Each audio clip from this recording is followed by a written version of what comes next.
Hello, everyone. Thank you for joining us today, and welcome to today's webinar, Emotional Intelligence with Adam Schmidt from our Build Your Career webinar series. My name is Michelle Fawn, and I manage our education and professional certification products and services here at the IEEE Computer Society.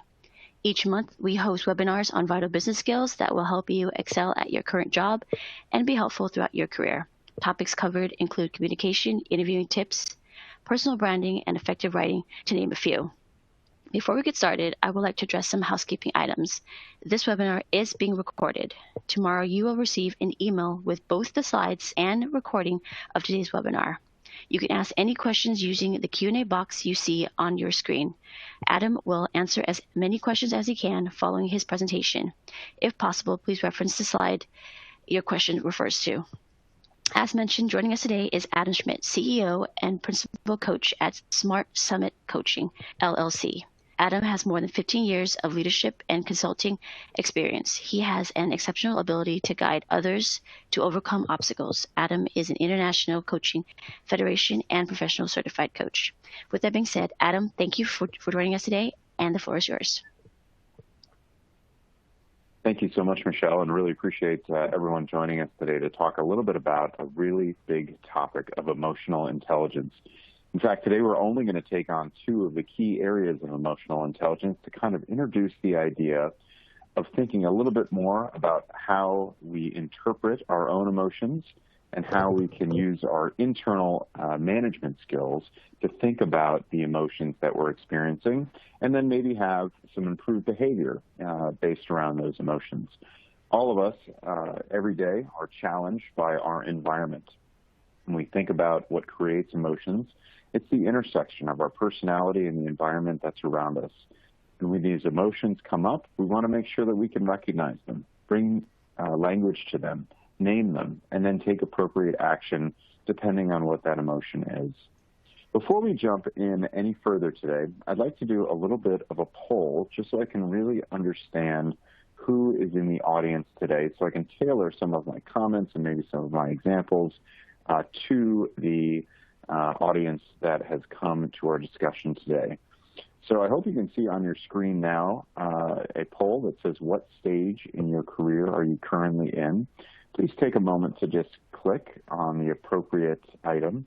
Just select one: student, PhD, candidate, entry level, team lead, supervisor, manager, C-suite, retired, or other.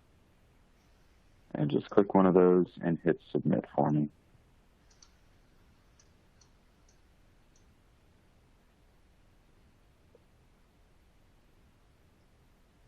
We'll take about 30 seconds to do this or so.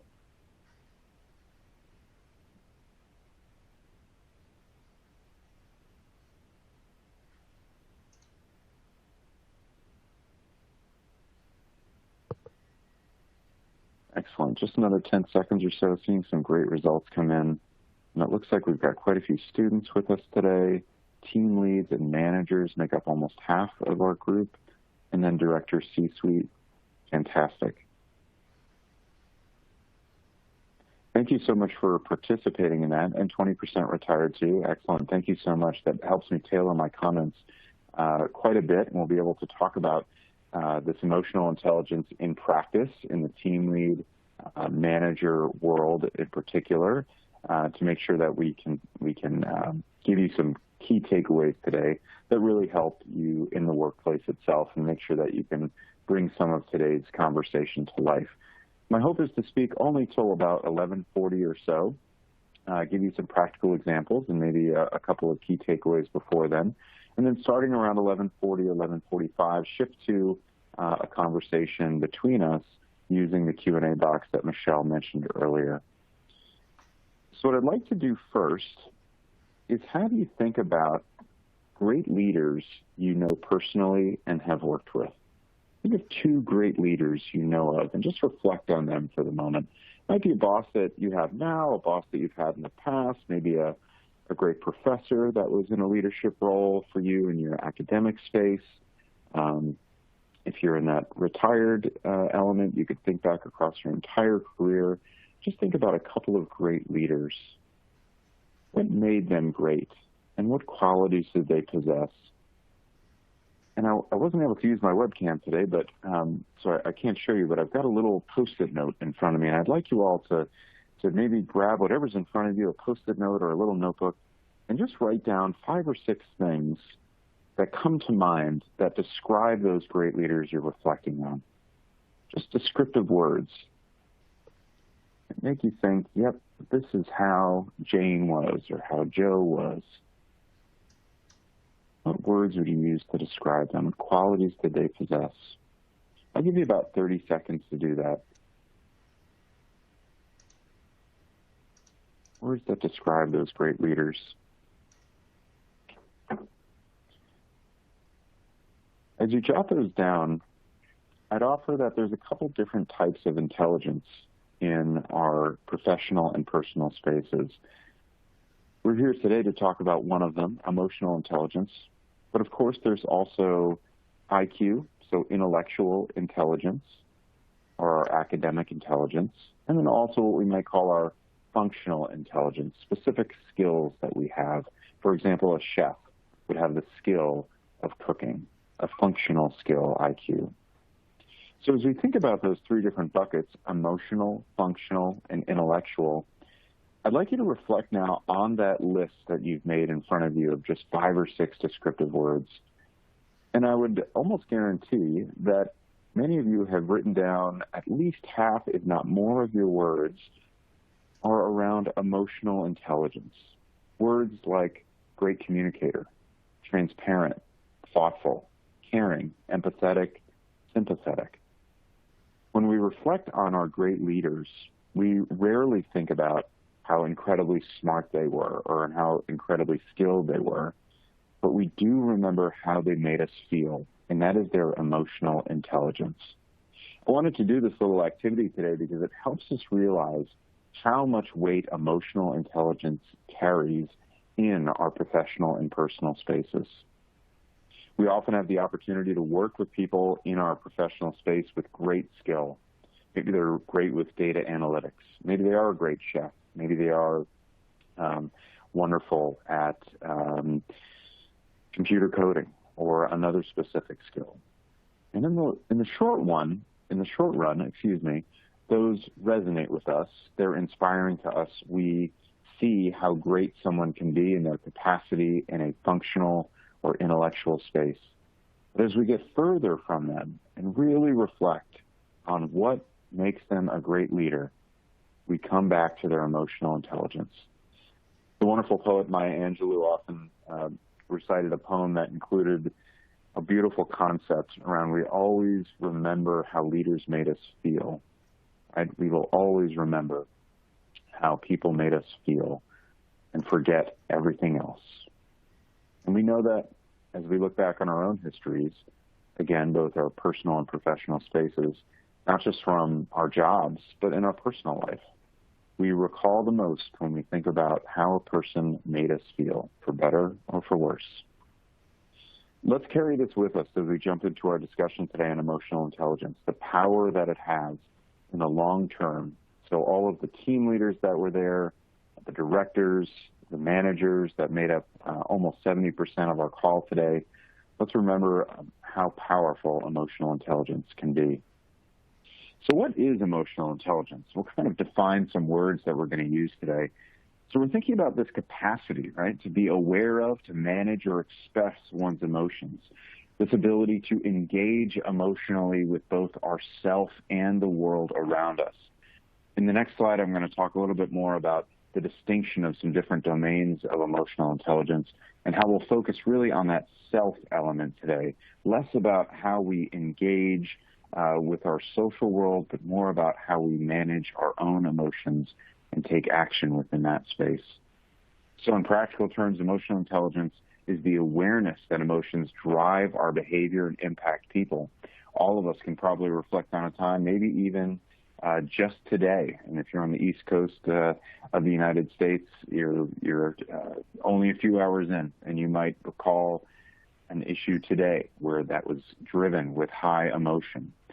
Those managers, team leaders, directors, and retirees on the phone can reflect back on their time, and I'm sure instantly recall a time where their emotions reactions were driving behavior that impacted people for better or for worse. A leader who exercises emotional intelligence uses good judgment and common sense. So if we are exercising emotional judgment, we are aware of our emotions, we can name them, we can engage with them, and we can make decisions about how they will impact us. I'd like to invite everyone on the call now to think about how emotions are not necessarily something that we want to push away or something that we want to fix. If we get angry, we don't need to say, I shouldn't be angry, I will now stop being angry. If we're frustrated, it's easy to think, well, I'll just stop being frustrated. And we get frustrated even more with ourselves when we realize we can't just stop being frustrated. Good judgment and common sense means that we understand that emotions come and go. We can think about them like a thunderstorm passing through. They will come through us, they pass through us, and then we'll move on. The important part of emotional intelligence is simply to be able to name them and to say, this is what's happening to me right now, and I'm going to make some behavioral decisions, some conscious behavioral decisions to either leverage the opportunity or to say, I need a break right now. I have to step back and let my emotions settle before I make decisions here. So let's, as we have this conversation today, think about emotions as those passing storms, not necessarily things we want to push away, not things we want to fix about ourselves. That's much too rough. It's much too, we'd be much too hard on ourselves to say, I'm going to change how I feel. But just to say, I know how I feel right now. That is emotional intelligence. I know how I feel right now. I mentioned earlier that there are 4 domains of emotional intelligence, and I've highlighted in blue for you the areas where we're going to focus today. Self-awareness, so this is the idea of knowing that when you're emotionally triggered, that we can see the effects of your reaction on others at work and home, so we are aware of what's happening. Self-management, harnessing our intuition and creativity, employing tools to counteract things like aggravation, uncertainty, and emotional triggers. Self-management is the box where a lot of us may have heard things around mindfulness or meditation or deep, simple breathing exercises to help employ some of those tools to counteract aggravation. And we'll talk about those a little bit later today. Spaces that we don't have time to go into today, the last 2 domains of emotional intelligence, awareness of others and relationship skills. When we think about awareness of others, we're actually using an emotional intelligence antenna to receive the information and perceive information about others around us, being able to accurately gauge how someone else is experiencing a moment with you, being able to interpret it, to offer support, to offer empathy and sense and feel their perspectives, to be able to read organizational currents accurately, so to not only understand what an individual is experiencing, but to walk into, say, a conference room or even onto a Zoom call and feel the energy that's in that space and say, how can I be in service here? When we think about relationship skills, unfortunately, another part we don't have time for today, we think about how can we de-escalate conflict in a relationship, inspiring and influencing others, so managers, team leaders, those on the call in leadership roles. How do we create collaborative teams using our emotional intelligence, receiving the signals of others to appreciate how they're feeling and then translating that into positive energy for the group? Again, awareness of others and relationship skills might be something we cover in a future webinar. Today, though, we're going to be a little bit selfish, we might say. We're going to think about only our self-awareness and our self-management, a few of these key components and some ideas about how we can even do better in that space. Let's talk first a little bit about self-awareness, your ability to accurately perceive your own emotions in the moment and to understand your tendencies across situations. Now, self-awareness is something that a lot of us reflect on. It's something that many leaders report having a lot of. It's probably something that we don't, that we rate ourselves a little bit more highly on than is actually happening in the space. Self-awareness comes from our ability to bring clear language to what we're feeling. It's not only to perceive them and to notice that they're there, but to name and explain them. So I'd like you to all begin thinking about emotions in a way where, as the storm rolls through, we name it and explain it. And so we can appreciate what's happening. So just a little rhyme for you to recall as you go through your day today, as you go through your week next week, and maybe even in the months and years to come. As an emotion comes through, name it and explain it. This is the emotion. This is where it's come from. This is what I would like to do with it. And it's this process of decision-making that explains emotional intelligence. This is what the emotion is. This is where it comes from. And this is the choice I'm going to make about it. That is self-awareness. Let's talk about a few of the key elements of self-awareness, and we'll do the same process for self-management in just a few minutes, but we'll start with the 3 elements of self-awareness to explore a little bit. As we walk through each of these areas, self-confidence, emotional self-awareness, and accurate self-assessment, it might be fun for you to just gauge where you are in each of these. And I share that because it's hard to say, well, I'm going to become more self-aware in the coming months, or I realize I need to become more self-aware. I'm going to do all of these things at once. I'd invite you today to just pick one of these bubbles that we'll talk about: self-confidence, emotional self-awareness, or accurate self-assessment, and begin chipping away and improve self-awareness in that regard. So let's talk through each of these in turn and decide what we might be able to do in terms of moves we can make to improve our self-confidence, our emotional self-awareness. I'll open a few of these bullets here, and as you reflect on them, we might be able to say that self-confidence seems pretty obvious. We're attuned to your guiding values, and we can intuit the best course of action. We see the bigger picture in a complex situation. We're able to speak openly about emotions or with conviction about a guiding vision. So self-confidence is a space where we're ready to exercise our voice. And that comes from an emotionally intelligent place of being aware of our emotions to explain them to others. We're attuned to our inner signals so well that we can recognize how our feelings are affecting our job performance and then even say those things out loud. I mentioned before an example where we might say something like, Jane, you know what? I just need a few minutes. That meeting we just went through really kind of threw me for a loop. Is that okay? And as much as it can be difficult to say something like that, especially to a superior, to ask for some time, I would assure you that it's no different than showing off an intellectual or functional skill that is impressive to others.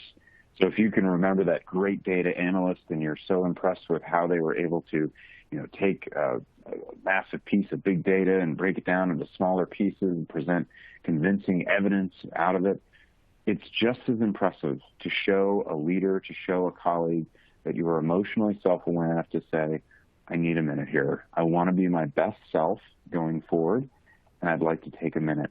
So we want to be attuned to those inner signals.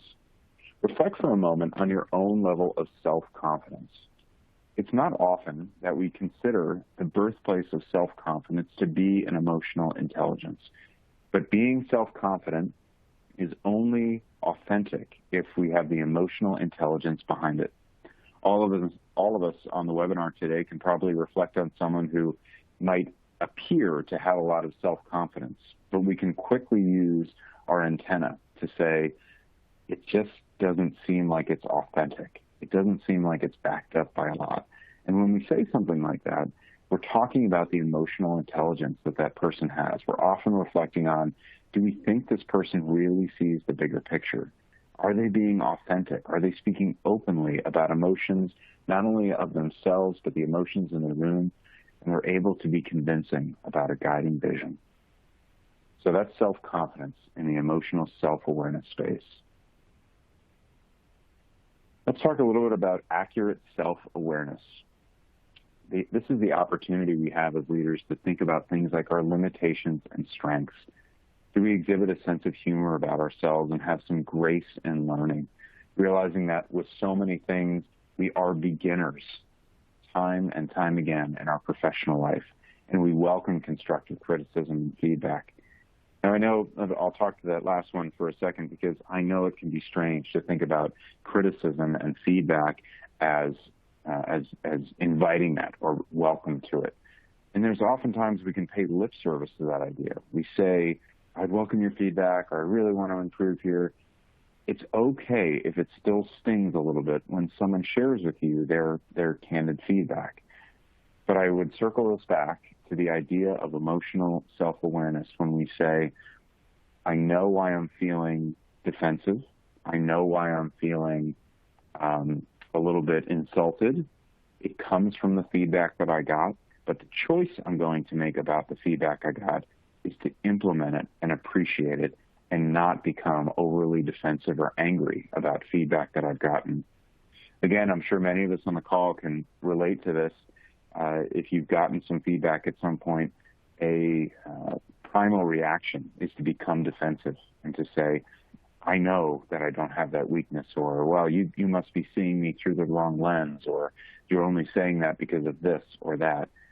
It's an opportunity for us to say, I welcome that emotionally. I welcome the fact that I'm a little bit uncomfortable with this conversation. I understand where it came from. I understand what I'm going to do with it, and I know what choices I have to make now. As leaders, I would encourage things in this space about accurate self-awareness like 360 assessments. If you have the opportunity even to take a simple 360 assessment or even conduct one of your own where you send a few questions to your peers, subordinates, and superiors alike to get a little bit more information about your limitations and strengths, to be able to give yourself a sense of humor about yourself and to give yourself some grace when you're thinking about some of your weaknesses. So if emotional self-awareness, accurate self-awareness resonates with you as a place where work might need to be done, I'd offer a very simple 360 assessment. It doesn't need to be something you purchase. It doesn't need to be something that you buy. You can just go online, Google some common great 360 assessment questions, and conduct it yourself, or if you have the opportunity, hire a coach for yourself to help you do it, or look to your organization to support you in a 360 assessment. It can be really eye-opening in the accurate self-awareness space. Let's talk about the third and final bubble in emotional self-awareness, realistic self-assessment, knowing your abilities to play to your strengths. Some of you on the call might have taken an assessment over the years called StrengthsFinder. It's a very common assessment, and I'd recommend it if you haven't yet. It can be a great way to take a step forward in the realistic self-assessment space.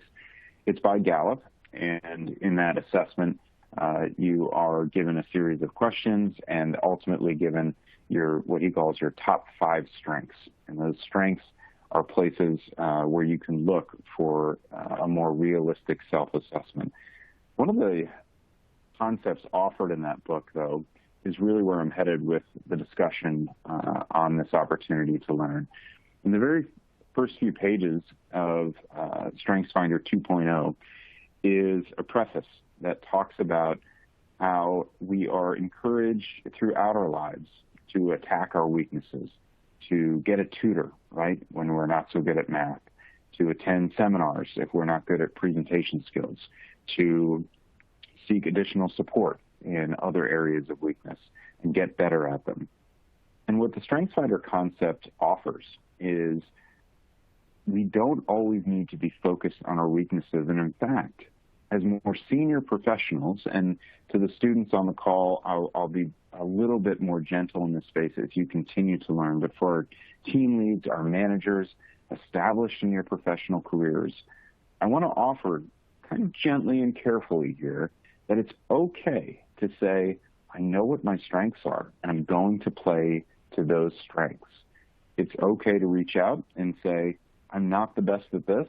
I need help in this space, and I know the work can be done better by someone else. So we know our abilities, and we play to our strengths. When I think about that preface, one of the analogies they use might be one that you all have heard, which is if you ask a fish to climb a tree, he'll fail every time, right? And so we want to make sure that we're not always focused on, well, I'm bad at time management, I have to fix that. I'm bad at presentation skills, I have to fix that. Take the opportunity to say, I know what I'm good at. I can play to those strengths.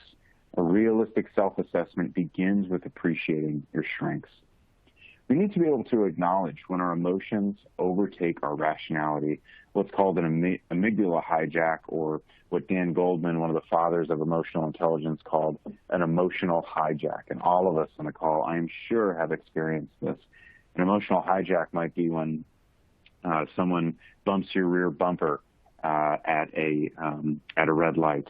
An emotional hijack might occur if you see, for example, a young child struggling in a pool. We go immediately into survival mode and into support mode. We really set our emotions on high alert in those episodes, and we let them take over and guide us.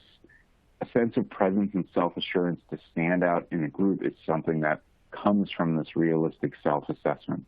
So if we've gone through the process of standing up for our strengths, that we can acknowledge and appreciate that sometimes we are emotionally hijacked, we develop a greater sense of presence and self-assurance in our emotional intelligence space. When we stand out in a group, it's not always because, again, we are the most technically qualified or because we are the most intellectually capable, but we can stand out a group with our own self-assurance born out of a realistic self-assessment. For those managers and leaders on the phone, as you reflect on some of your best employees, you might think about those who have often said very confidently, you know, manager, you know, team leader, you know, director, you know, CEO, I know what I'm best at, and I don't think this is where my strengths are best put to use. 9 times out of 10, that leader is going to say, I'm so glad you shared that with me. Now let's take some steps to build a team that will really be the most successful here. So as we move on from realistic self-assessment, I'd like to offer just a couple things that you can start doing today and a couple things that might help you in this space of self-awareness. Notice, lean in, and reflect. First, notice. Recognize with compassion, not judgment. Emotions are automatic signals from the body. We are not in the business as emotionally intelligent people of telling our emotions to go away. We're not in the business of fixing our emotions. We're not in the business of arguing with ourselves over how we should feel in any given moment. They are signals from our body telling us really important information. If you are afraid, there could be a life-threatening situation. If you are happy, you could be surrounded by those that you love. Emotions are the automatic signals from the body. The most important thing is to name them and explain them. I know what this is. I know where it's from, and now I'll make a choice to do something with it. Leaning in, rather than avoiding a feeling, move toward the emotion, into it, and eventually through it. Think of those thunderstorms, right? Many of us, as we're driving on the highway, we might see a thunderstorm coming our way, and we say, as long as we can get through the next few minutes, we'll be okay on the other side. Let's drive right through it. And we take our precautions, right? We understand what's about to happen. We appreciate what rain is. We've all experienced it before, just like you've likely experienced whatever emotion is coming at you, whether it's frustration, anger, sadness, grief, happiness, joy, love. Those things come and go through our lives. Lean into them. Appreciate them for what information they're sharing with you. Ask yourself, what's up with this emotion? What's behind my reaction? How did I respond in the moment? So what's up with that? It can be fun to dissect previous engagements, previous times where you know you were emotionally hijacked, not to go back and judge yourself and say, I should have done this or I should have done that. Many of us might have laid awake before we're about to fall asleep or trying to fall asleep and saying, I can't believe I reacted that way. I can't believe that I made this decision. I should have waited. I should have taken a breath. It goes back to the old adage that we've heard for centuries. Why don't you sleep on it, right? And when we say that, what we're talking about is let your amygdala hijack pass. Get through the thunderstorm. Get through this emotion so that we can discuss with clear eyes.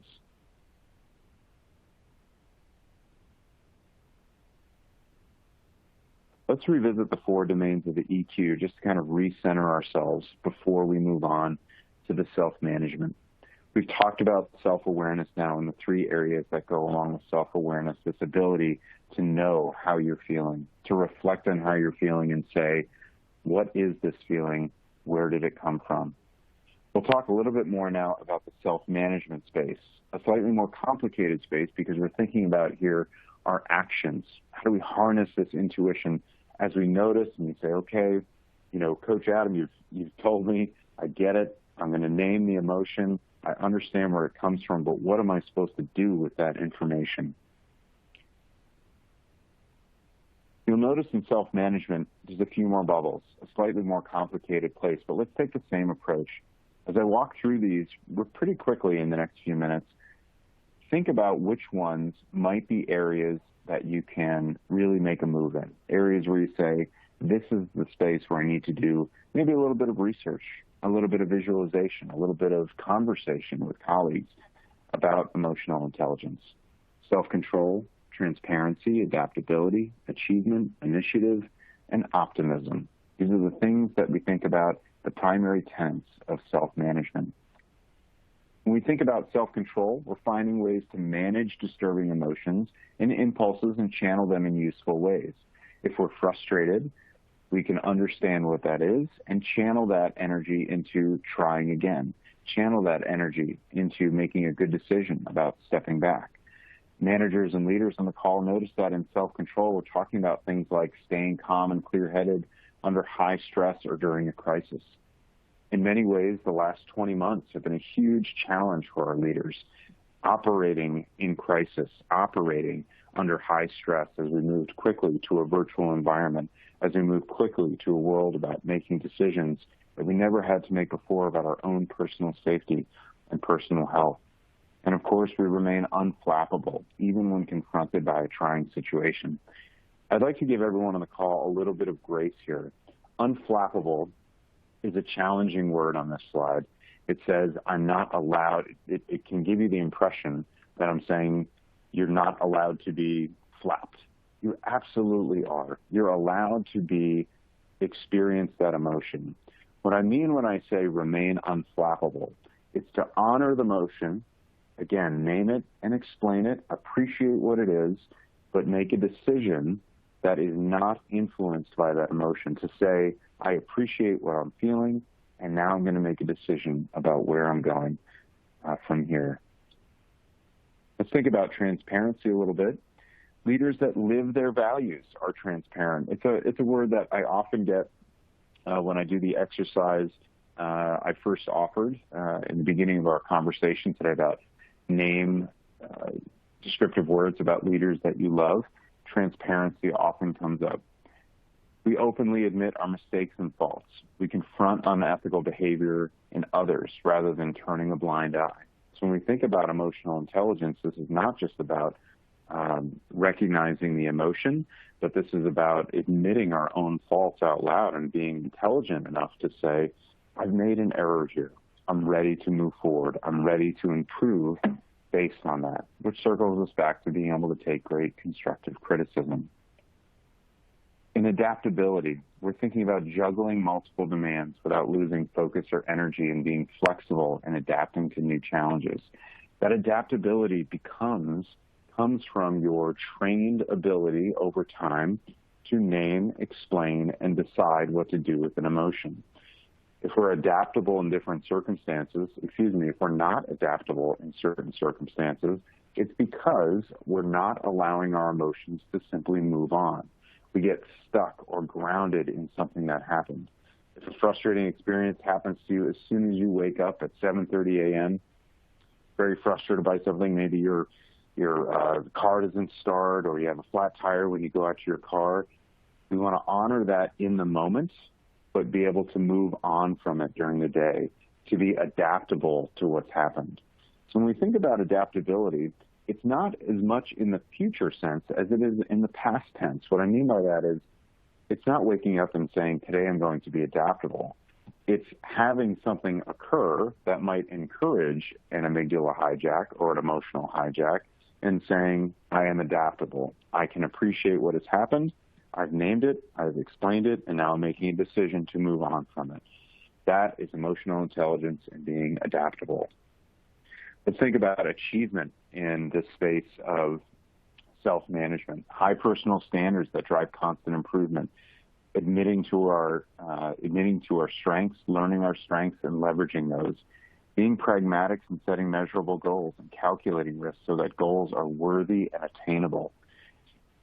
Achievement is born out of emotional intelligence when we're willing to honor what's possible about us, when we appreciate those strengths, when we give ourselves some grace with our weaknesses and say we're ready for more.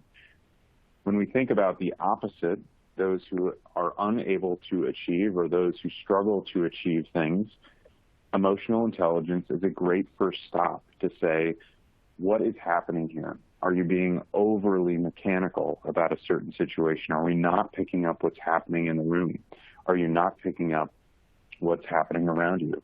I'd like to share with you all an example I have from a recent leader who was applying for a job at a government organization. This particular federal government organization were looking for individuals that were very diplomatic, that could engage well with others, that could harness the energy of a room. The individual went into the exam. They took such a practical approach to what was happening in front of them, gave a perfect technical answer, but were turned down. They were turned down for the opportunity because the actual exam had to do with monitors observing if you worked with others to create a collaboratively joint solution. So in this case, the emotional intelligence of the individual was not high enough to focus on achievement, was not high enough to bring an entire group together, as the shadow diagram or shadow illustration shows on this slide, to create joint achievement together. So as we think about our professional lives and having individual successes, we want to make sure we're taking others with us and we are tuned in to that working space. Initiative. Self-management and initiative. We're seizing opportunities and creating them rather than simply waiting, and we're cutting through red tape, maybe even bending a rule when necessary to create better possibilities. When we've got emotional intelligence, we can seize the initiative by understanding what's happening with others around us, and most importantly, in today's conversation, what's happening to us internally. Are we ready? Are we prepared to take on an initiative? This ties directly to the idea of adaptability and emotional intelligence. If we're going to seize an initiative, if we're going to move forward and take a step in the direction of a certain goal we have or a certain effort and initiative underway, are we ready to be adaptable in that circumstance and understand and appreciate that we have what it takes to excel and control our own destiny? Optimism. Rolls with the punches. Sounds a lot like adaptability again. Sees others positively, expecting the best from them, and sees the glass half full. Now, I know that many of you on the call can look at this slide and say, it's easy to say that, and you're right, it is easy to say. But here's the action associated with optimism and where it comes from and tied to emotional intelligence. Emotional intelligence speaks directly to our judgment of others. It speaks directly to our ability to gauge the capacity of others and how we interpret the actions of others and how they're affecting us. Oftentimes, if we find ourselves being pessimistic, it's because our emotional intelligence is not in a place to honor what's being offered to us. We might be stuck in a certain emotion. If I get that flat tire in the morning and then have to get a cab to work that day, I might show up at the office and be much less optimistic because I have not grounded myself in a positive mindset, not grounded myself in that adaptability. So when we think about optimism, I'd like to just kind of push you a little bit into EQ 201 and try to make a link in your mind between optimism, that is a glass half full approach to your professional and personal spaces, and emotional intelligence, these ideas of being adaptable, watching that emotion come and go like a thunderstorm.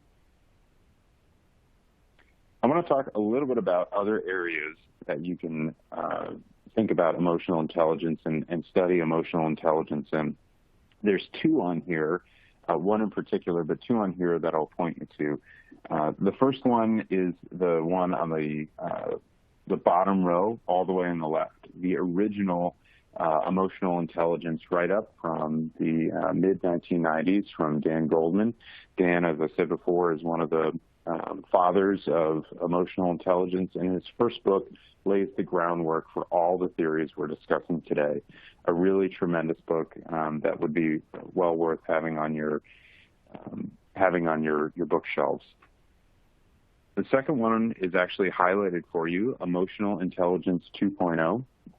So in Emotional Intelligence 2.0, there's two things offered there. The first is a discussion of what emotional intelligence looks like, so not unlike the conversation we're having today. But most importantly, along with that book, by the way, very inexpensive, I think most recently on Amazon I saw it for about $13 or $14, so a very, very wise investment for those of you thinking about the space and how it applies to your professional life. You can take an assessment. You can take an emotional intelligence assessment that grades you or assesses you in each of the four domains that I mentioned before.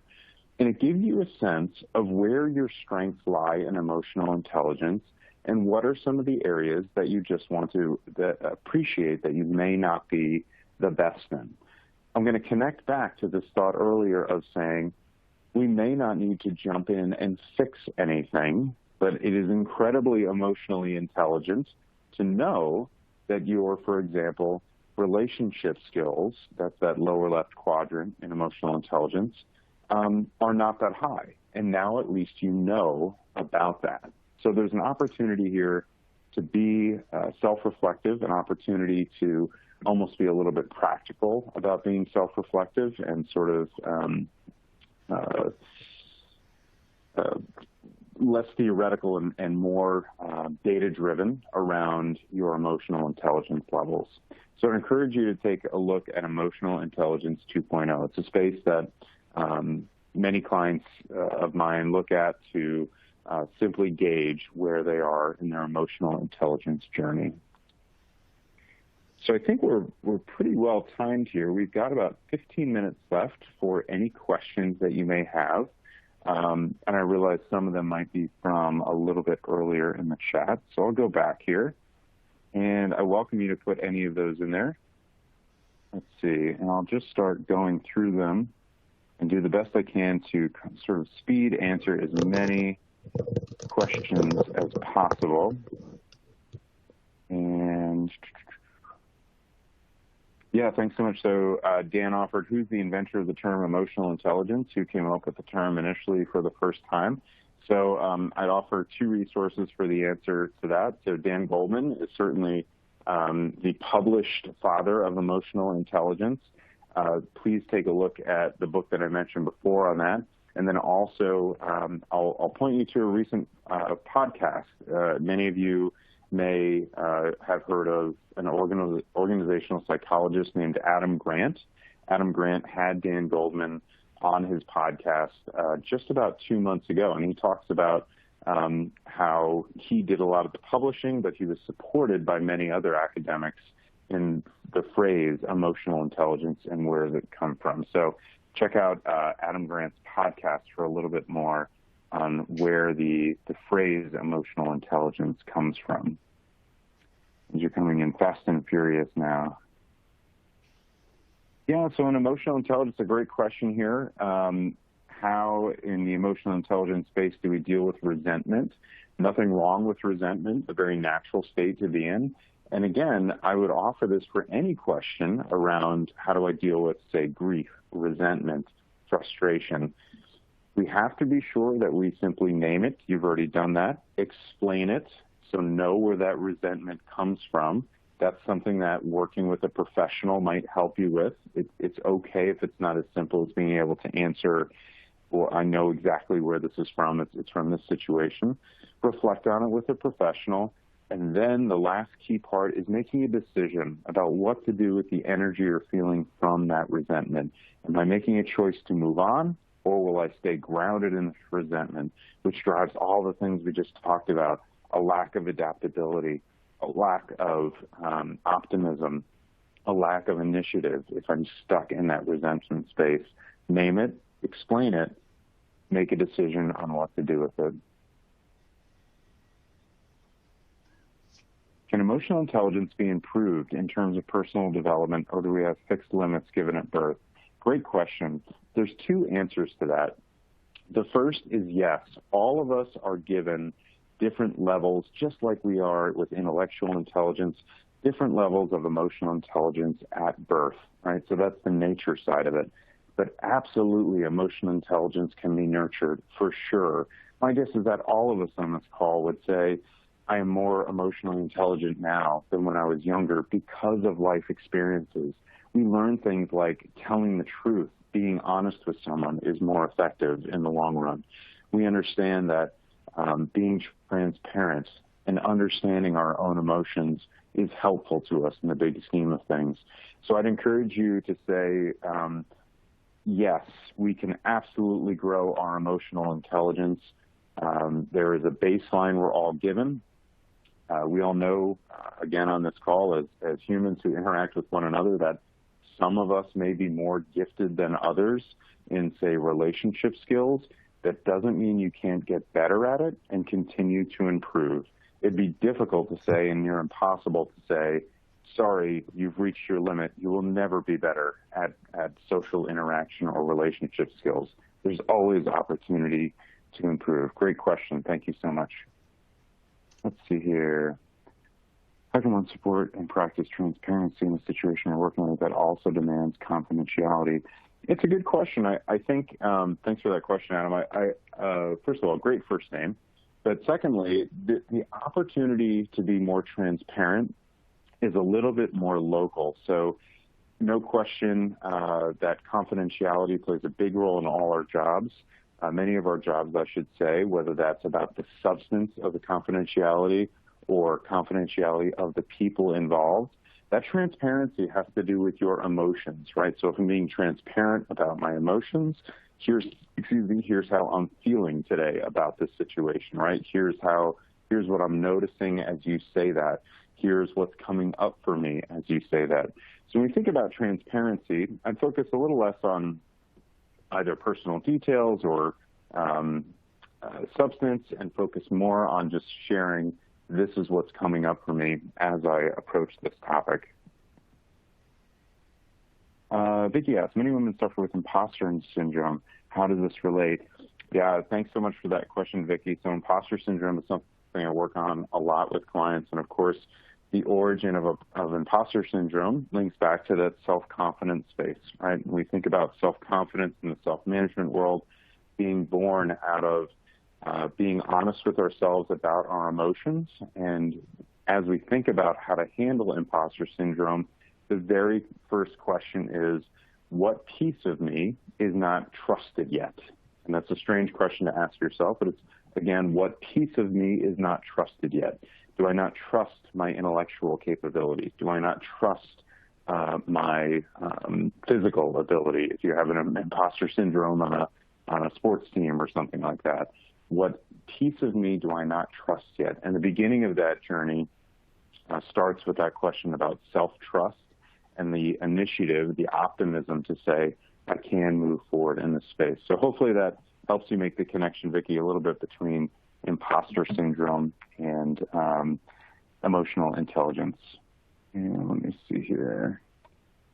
How to handle others. So Vincente offers, how do I handle others' frustration? Great question, Vincente. And so you're leading us into part 2 of this webinar. How do I handle receiving difficult emotions? So you're noticing that others are frustrated. What I can offer is that if you feel ready on a personal level to help guide them through questions about naming it, explain it, decide what to do with it, right? And so if I hear that someone is frustrated, Vincente, I might offer something like, Scott, can you help me better understand what you are most frustrated about?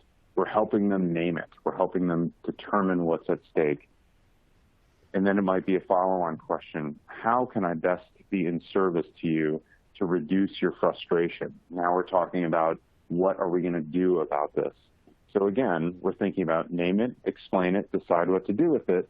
But as a manager, a team lead, director, as many of us are on this call, let's walk our friend through it, walk our colleague through it, walk our supervisor through the name it, explain it, decide what to do with it.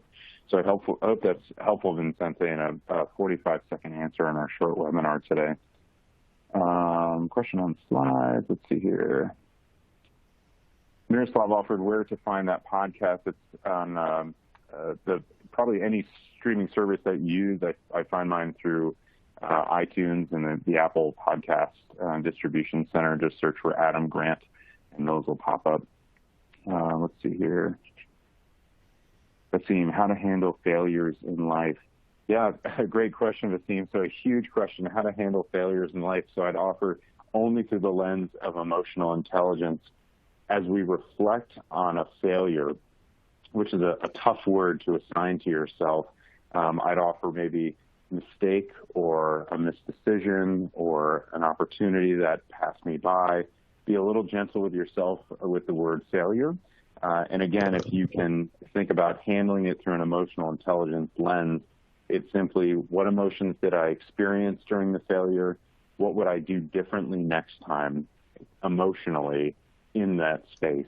So as you think about your failures through the lens of emotional intelligence, reflect not on the failure itself, but how you felt about it, how you processed it, and how you might do better next time. You know, we talked a lot about adaptability, taking initiative, and optimism. If we get too anchored in that failure, it can really hold us back. We need to move on by naming it, explaining it, and making a decision on what to do about it next. Let's see, Adam offered, how do assessments where you answer questions quiz compare to results when actually interacting with other people? Yeah, it's a great question, Adam. So I think assessments are a great baseline, especially inexpensive ones like the emotional intelligence one I offered or the Strengths Finder one I offered, two very simple, short books that offer quick assessments to baseline a conversation with yourself or with a coach or your supervisor, whoever you might talk about these things with, maybe a partner, a spouse, whoever you kind of, talk about these professional challenges with. I wouldn't say they're apples and apples that you compare, but those assessments give you a baseline to open a discussion about your own strengths that you can then leverage into results when actually interacting with other people. So give yourself a chance to, process those results and then make a few small moves around, you know what, I did notice from that assessment that I might be not the best at social interaction. What are some small things I might be able to do in that space? Again, either working with a coach or doing some of your own research on what to do about that area for improvement. Let's see here. Advice on how to handle a very critical evaluation or review. So thanks for that question, Carlos.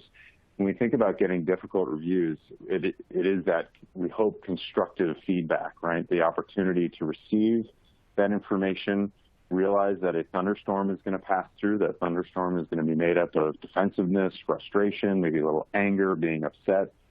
How do we handle it, Carlos? The answer is, I've named the emotions that came along with this bad review. I know where they're coming from. I've got this difficult feedback coming back to me. And now it's a decision about my behavior. What do I do with this? Do I make a performance improvement plan with my superior? Do I look for new opportunities in different fields if the feedback is such that we might want to look for new opportunities? So it's all about naming it, explaining it, and then making a decision to move on. Let's see here. I'm just looking for other questions. Emotions can be controlled in a group of a team. So Mohammed, I'll do my best to answer your question. Group coaching and group emotions are certainly a part of the emotional intelligence conversation, and absolutely group emotions occur. And we often do that to make sure we're identifying with those around us. This actually goes back to a very primal feeling we have to make sure that we're connected to others. We'll make sure that we're acting or feeling in the same way.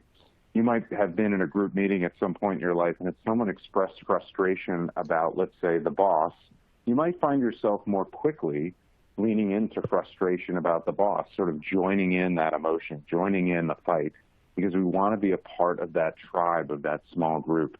What we want to do as an emotionally intelligent individual, which is what we're talking about today, this self-awareness and self-management, is just noticing, how do I feel about this situation? What is showing up for me? Am I as angry and as frustrated as I'm sensing these other people are? Where is that frustration coming from? Am I upset about the same things that these other people are upset about? And then what am I going to do about it? And one of those decisions at the end, Mohammed, to kind of think about this group think, is to help your group through that emotional structure by asking open questions. How is everyone feeling about this? What do you think we might do about this? And I'm being very intentional with the language I'm using. How and what are open questions versus is, does, or can, which are closed questions. So is that really how you feel? Might trap someone who's in an emotionally difficult space. How are you feeling?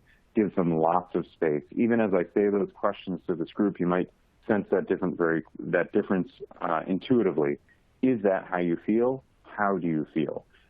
Two questions, shooting for the same answer, but feel very different when they land. Let me see here, Damon. And just noticing our time, we got 3 or 4 minutes left here, so we'll go through these quickly. From Damon, good question. Is emotional hijack the same as emotional blackmail? I'm not very familiar with emotional blackmail. It doesn't sound very friendly at all, Damon, so I'd offer that they are different things to my mind. An emotional hijack is very much a personal experience. An emotional hijack is when our emotions overwhelm our amygdala and we no longer are making best, well-reasoned decisions. Our brains are, of course, wired this way, right? We're talking about like cavemen and tigers here and torches, to when we feel fear, to maybe act a little more ferociously, right? When we're scared, to maybe stand up and make ourselves big. We see this happen all the time in our professional and personal lives. So that is an emotional hijack. Please think about it as something very personal that happens within your own mind and body. Emotional blackmail, I'm not that familiar with. It sounds like something someone might do to me externally, and it sounds like a very unfortunate circumstance and not far off from emotional abuse, which would be something very serious to take up with a peer or a supervisor. Let's see if I have time for just 1 or 2 more. How to handle someone, this is great. So Ed, thanks for offering this. How to handle someone who is not a team player and is demoralizing the team. So again, let's think about it just from today's conversation through the lens of emotional intelligence. No question, this begins with a one-on-one engagement with the person who is not being a team player. What's so important about this situation, Ed, is that you are transparent. So the only emotional intelligence that you can control in that conversation is your own. We can't, unfortunately, help our colleague or peer or subordinate who is being a difficult team player, but you can control your own. And we just talked about some of the key words from today's conversation. You want to be an adaptable leader. We want to be a transparent leader. And that conversation, Ed, sounds something like, team player, I've noticed recently this. I've noticed recently that. And we're providing specific examples of what's been going on with them. When that happens, I've noticed that I feel this way. I feel like I'm getting the sense that there's a demoralization of the team. I feel like the energy might be brought down in the room if that happens. And then, Ed, we want to shift into open questions, helping that person name, explain, and then make a decision about where they are. How are you feeling right now, team player? What do you think we might be able to do about it? How can I, as your leader, be in service to you? So again, Ed, I hope that's some helpful speed coaching very quickly there, but remember that you won't be able to change the emotional intelligence of the team player. It'll be your responsibility as the leader of that conversation or practice to understand to understand the other person and help move them forward. Great. Thank you, Adam. We've run out of time. I just want to say thank you for this informative presentation, and thank you, everyone, for all your great questions. Our next webinar is on Distinguished Lecture Series. It'll be held on September 9th at 11 Eastern Time on solving global grand challenge with the high performance data analysis presented by David Bader. We also have two webinars that is part of the Build Your Career webinar development forum, which will be held on September 23rd. It is a Build Your Career Master Degree forum by Bruce McMillan and Motivational Use It or Lose It by Elsa Velasco-Paul. Registration for these upcoming events are now open. We will be sending you a link to these future events along with the slides and recording of this webinar. Thank you again, everyone, and have a safe and wonderful day. Thank you, Michelle. Oh, thank you. Appreciate it, Adam. Sure thing. Bye-bye, everyone. Thank you so much for your time today. Okay. Thank you. Bye.